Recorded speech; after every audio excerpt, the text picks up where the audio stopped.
Hi, everybody. It's Miss Brody back for another chapter of The Lion, the Witch, and the Wardrobe. We left off with the witch being very angry that spring has arrived. And as the dwarf says at the very end of chapter 11, "This is no thaw," said the dwarf, suddenly stopping. "This is spring. What are we to do? Your winter has been destroyed, I tell you. This is Aslan's doing." And the witch says, "If either of you mentions that name again, he shall instantly be killed." And so now we're on to chapter 12, where we'll likely go back and see our other children. Chapter 12, Peter's First Battle. While the dwarf and the white witch were saying this, miles away the beavers and the children were walking on hour after hour into what seemed a delicious dream.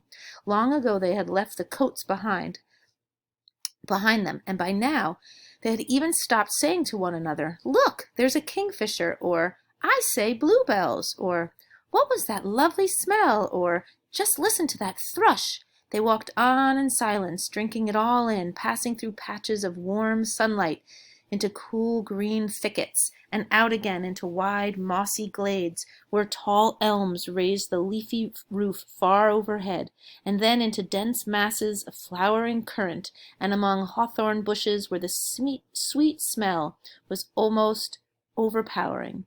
They had been just as surprised as Edmund when they saw the winter vanishing, and the whole wood passing in a few hours or so from January to May. They hadn't even known for certain, as the witch did, that this was what would happen when Aslan came to Narnia.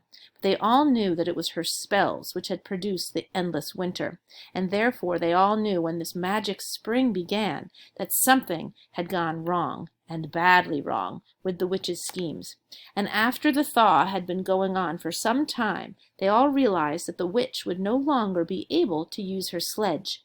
After that, they didn't hurry so much, and they allowed themselves more rests, and longer ones. They were pretty tired by now, of course, but not what I'd call bitterly tired, only slow and feeling very dreamy and quiet inside, as one does when one is coming to the end of a long day in the open. Susan had a slight blister on one heel.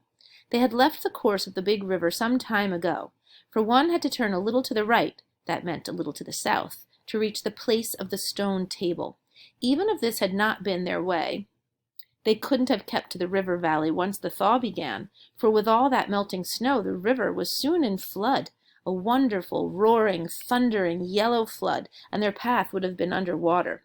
And now the sun got low, and the light got redder, and the shadows got longer, and the flowers began to think about closing. "Not long now," said Mr. Beaver, and began leading them uphill across some very deep, springy moss. It felt nice under their tired feet, in a place where only tall pine trees grew, very wide apart.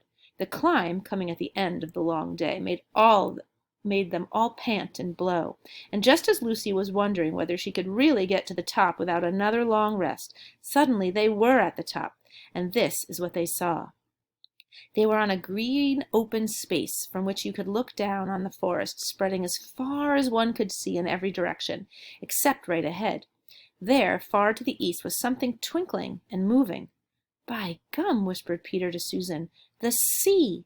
In the very middle of this open hilltop was the stone table. It was a great grim slab of gray stone, supported on 4 upright stones. It looked very old, and it was cut all over with strange lines and figures that might be the letters of an unknown language. They gave you a curious feeling when you looked at them. The next thing they saw was a pavilion pitched on one side of the open place. A wonderful pavilion it was, and especially now when the light of the setting sun fell upon it, with sides of what looked like yellow silk, and cords of crimson, and tent pegs of ivory, and high above it on a pole a banner which bore a red rampant lion fluttering in the breeze which was blowing in their faces from the far-off sea. While they were looking at this, they heard a sound of music on their right, and turning in that direction, they saw what they had come to see. Aslan stood in the center of a crowd of creatures who had grouped themselves round him in the shape of a half-moon. There were tree women there, and well women, dryads and naiads, as they used to be called in our world, who had stringed instruments. It was they who had made the music. There were 4 great centaurs. The horse part of them was like huge English farm horses, and the man part was like stern but beautiful giants. There was also a unicorn and a bull with the head of a man, and a pelican and an eagle and a great dog, and next to Aslan stood two leopards, of whom one carried his crown and the other his standard.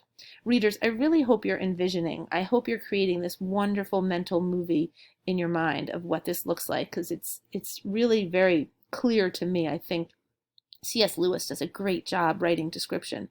But as for Aslan himself, the beavers and the children didn't know what to do or say when they saw him. People who have not been in Narnia sometimes think that a thing cannot be good and terrible at the same time. If the children had ever thought so, they were cured of it now, for when they tried to look at Aslan's face, they just caught a glimpse of the golden mane and the great, royal, solemn, overwhelming eyes, and then they found they couldn't look at him, and went all trembly. "Go on," whispered Mr. Beaver. "No," whispered Peter, "you first." "No, sons of Adam before animals," whispered Mr. Beaver, back again. "Susan," whispered Peter, "what about you? Ladies first." "No, you're the oldest," whispered Susan, and of course the longer they went on doing this, the more awkward they felt. Then at last Peter realized that it was up to him. He drew his sword and raised it to the salute, and hastily saying to the others, "Come on, pull yourselves together," he advanced to the lion and said, "We have come, Aslan." "Welcome, Peter, son of Adam," said Aslan. "Welcome, Susan and Lucy, daughters of Eve. Welcome, he-beaver and she-beaver." His voice was deep and rich, and somehow took the fidgets out of them. They now felt glad and quiet, and it didn't seem awkward to them to stand and say nothing. "But where is the fourth?" asked Aslan. "He has tried to betray them, and joined the White Witch, O Aslan," said Mr. Beaver. And then something made Peter say, "That was partly my fault, Aslan. I was angry with him, and I think that helped him to go wrong." And Aslan said nothing, either to excuse Peter or to blame him, but merely stood looking at him with his great unchanging eyes, and it seemed to all of them that there was nothing to be said. "Please, Aslan," said Lucy, "can anything be done to save Edmund?" "All shall be done," said Aslan, "but it may be harder than you think." And then he was silent again for some time. Up to that moment Lucy had been thinking how royal and strong and peaceful his face looked. Now it suddenly came into her head that he looked sad as well. But next minute that expression was quite gone. The lion shook his mane and clapped his paws together.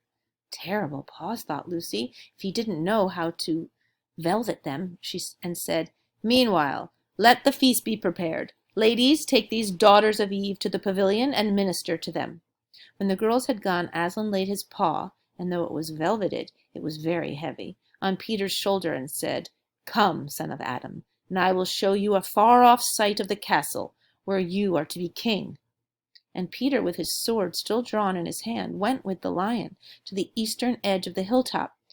There a beautiful sight met their eyes. The sun was setting behind their backs. That meant that the whole country below them lay in the evening light. Forest and hills and valleys, and winding away like a silver snake the lower part of the great river. And beyond all this, miles away, was the sea, and beyond the sea the sky, full of clouds which were just turning rose color with the reflection of the sunset. But just where the land of Narnia met the sea, in fact at the mouth of the great river, there was something on a little hill shining. It was shining because it was a castle, and of course the sunlight was reflected from all the windows which looked toward Peter and the sunset. But to Peter it looked like a great star resting on the seashore.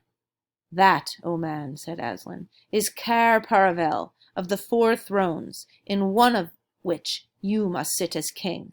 I show it to you because you are the firstborn, and you will be high king over all the rest."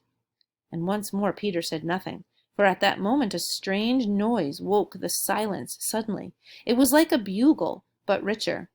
"It is your sister's horn," said Aslan to Peter in a low voice, so low to be almost a purr, if it is not disrespectful to think of a lion purring. For a moment Peter did not understand. Then, when he saw all the other creatures start forward, and heard Aslan say with a wave of his paw, "Back! Let the prince win his spurs," he did understand, and set off running as hard as he could to the pavilion. And there he saw a dreadful sight. The naiads and dryads were scattering in every direction. Lucy was running toward him as fast as her short legs would carry her, and her face was as white as paper. Then he saw Susan make a dash for a tree and swing herself up, followed by a huge gray beast. At first Peter thought it was a bear. Then he saw that it looked like an Alsatian, I'm not sure, though it was far too big to be a dog. Then he realized that it was a wolf standing on its hind legs, with its front paws against the tree trunk, snapping and snarling. All the hair on its back stood up on end. Susan had not been able to get higher than the second big branch. One of her legs hung down so that her foot was only an inch or two above the snapping teeth. Peter wondered why she did not get higher, or at least take a better grip. Then he realized that she was just going to faint, and that if she fainted, she would fall off. Peter did not feel very brave. Indeed, he felt he was going to be sick. But that made no difference to what he had to do. He rushed straight up to the monster and aimed a slash of his sword at its side. That stroke never reached the wolf. Quick as lightning it turned round, its eyes flaming and its mouth wide open in a howl of anger. If it had not been so angry that it simply had to howl, it would have got him by the throat at once. And it was, though all this happened too quickly for Peter to think at all. He had just time to duck down and plunge his sword as hard as he could between the brute's forelegs into its heart. Then came a horrible, confused moment, like something in a nightmare. He was tugging and pulling, and the wolf seemed neither alive nor dead, and its bared teeth knocked against his forehead, and everything was blood and heat and hair. A moment later he found that the monster lay dead, and he had drawn his sword out of it, and was straightening his back and rubbing the sweat off his face and out of his eyes. He felt tired all over. Then, after a bit, Susan came down the tree. She and Peter felt pretty shaky when they met, and I won't say there wasn't kissing and crying on both sides, but in Narnia no one thinks any worse of you for that. "Quick, quick!" shouted the voice of Aslan. "Centaurs! Eagles! I see another wolf in the thickets. There, behind you! He has just darted away. After him, all of you! He will be going to his mistress. Now is your chance to find the witch and rescue the fourth son of Adam." And instantly, with a thunder of hoofs and beating of wings, a dozen or so of the swiftest creatures disappeared into the gathering darkness. Peter, still out of breath, turned and saw Aslan close at hand. "You have forgotten to clean your sword," said Aslan. It was true. Peter blushed when he looked at the bright blade and saw it all smeared with the wolf's hair and blood. He stooped down and wiped it quite clean on the grass, and then wiped it quite dry on his coat. "Hand it to me and kneel, son of Adam," said Aslan. And when Peter had done so, he struck him with the flat of the blade and said, "Rise up, Sir Peter Wolfsbane, and whatever happens, never forget to wipe your sword." Interesting advice from the lion. I'm wondering why it's so important to wipe your sword. Maybe it's a symbol of respect or something for the dead. I'm not really sure. But we've definitely upped our excitement for the day, and again, those little gifts that they got came in quite handy. For the little horn showed that they were in danger, and obviously Peter's sword came in quite handy. And we're seeing their character traits, right? Again, bravery. It wasn't that Peter wasn't scared. He was, but he did what he had to do to protect his siblings. And deep down, they do really care about Edmund.